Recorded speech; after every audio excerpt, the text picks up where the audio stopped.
Je vais maintenant faire un petit survol du livre L'épopée vaudoise pour vous situer les différentes choses relatives aux Vaudois. Donc c'est le livre que je viens de faire rééditer. Vous voyez un village vaudois.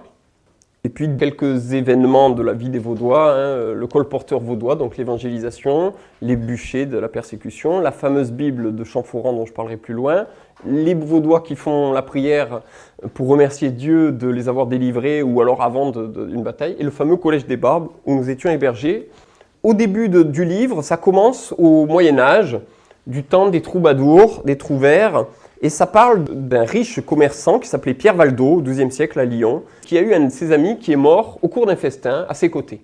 Du coup, il a eu peur et il a cherché le salut de son âme et il a entendu ce troubadour chanter la complainte de saint Aglexis qui avait son âme sauvée repose au paradis parce qu'il avait fait une croisade ou quoi. Et du coup, lui, il dit « mais moi aussi, j'aimerais trouver le salut de mon âme » et il a cherché, il allait voir des moines. Et un moine, au bout d'un moment, lui dit « mais bon, t'as qu'à donner ton argent au couvent, mais est-ce que je serais sûr, mais t'as qu'à faire des pèlerinages, est-ce que je serais sûr ?» Bon, attends.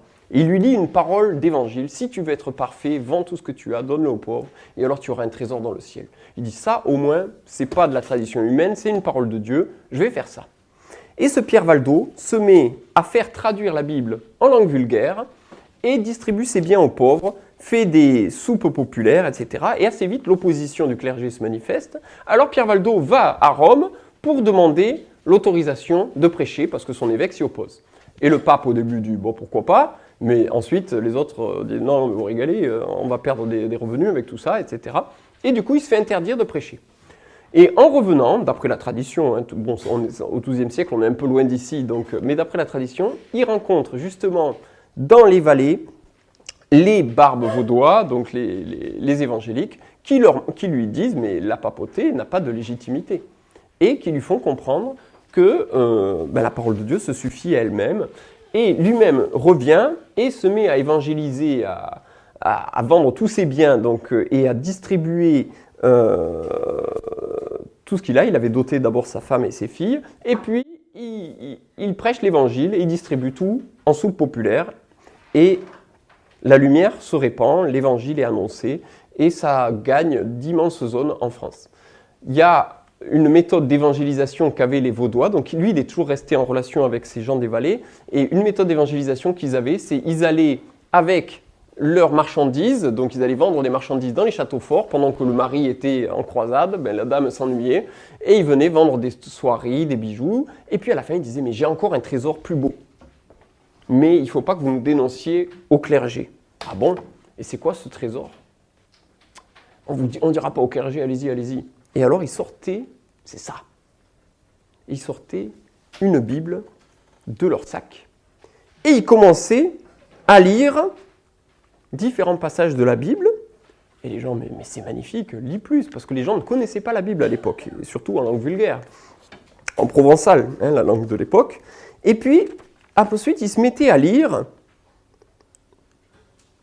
Les scribes et les pharisiens sont assis en la chair de Moïse. Toutes les choses qu'ils vous diront, gardez-les et faites-les. Mais ne faites pas selon leurs œuvres, car ils disent et ne font pas. Ils lient des fardeaux pesants et insupportables et les mettent sur les épaules des hommes. Ils ne veulent pas les remuer du petit bois. Ils font toutes leurs œuvres pour être regardés des hommes. Ils élargissent leurs phylactères, allongent les franges de leurs vêtements, aiment les premières places. N'appelez personne votre père, un seul est votre père, n'appelez personne votre maître. Ils pillent le bien des veuves et pour prétexte font de longues prières. Il dit, mais de qui il parle, le Christ? Ah ben c'est à vous, madame, de deviner. C'est le clergé. Vous le dites. Et ainsi, la parole de Dieu pénétrait et les gens se rendaient compte que finalement, le clergé ne vivait pas de façon évangélique.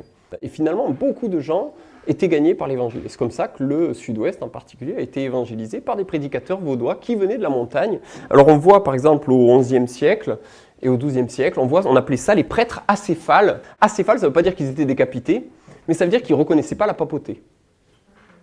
Ils n'avaient pas la papauté, ils n'avaient pas de tête. Ils ne reconnaissaient pas l'autorité de la papauté et de tout le système qui allait avec. On voit des bûchers de Vaudois à Arras, on voit des bûchers de Vaudois à Tournon, on voit plusieurs endroits. Et on voit Pierre de Bruys et Henri, qui tous les deux viennent des Alpes, du Dauphiné, de l'Italie, et qui viennent évangéliser tout le Languedoc. Et alors, il y a aussi chez les cathares, il y a du manichéen, hein, bien évidemment. Les Vaudois n'étaient pas manichéens, mais il y avait des gens qui avaient une doctrine un peu ésotérique, Dieu du bien, Dieu du mal. Mais les Albigeois, apparemment, il y avait une bonne branche évangélique là-dedans. Il y avait des hérétiques cathares, qui étaient effectivement hérétiques, mais qui étaient sans doute moins mauvais, moins persécuteurs que la papauté à l'époque. Hein. Mais à côté de cette hérésie cathare, il y avait la foi évangélique et la croisade d'Innocent III est contre les cathares, les Albigeois et les Vaudois. Et on peut penser qu'une bonne partie de ces gens qui ont été massacrés étaient évangéliques. Donc ce grand massacre ordonné par Innocent III, d'ailleurs c'est toujours une bonne question qu'on peut poser, puisque le pape a toujours le pouvoir de remettre les péchés, de dire mais quand le pape Innocent III a remis les péchés à tous ceux qui s'engageaient dans la croisade contre les Albigeois, les cathares et les Vaudois, quand sur ordre de l'Église, on a massacré la population de Béziers, on a massacré les gens de Montségur, on a massacré les Vaudois, on a pillé leurs biens, on les a égorgés en disant que c'était un acte méritoire, est-ce que ces gens-là ont effectivement gagné leur salut en massacrant de l'hérétique, puisque le pape a le droit de remettre les péchés. Et même s'il se trompe, en tant qu'étant investi, c'est l'infaillibilité pontificale. Il est investi d'une autorité, il peut remettre les péchés. S'il dit qu'il y a une indulgence pour accomplir telle action, même si l'action n'est pas juste, comme il a l'autorité, il peut remettre les péchés. Et donc on arrive à des aberrations, un réel problème, cette histoire d'indulgence donnée pour des massacres.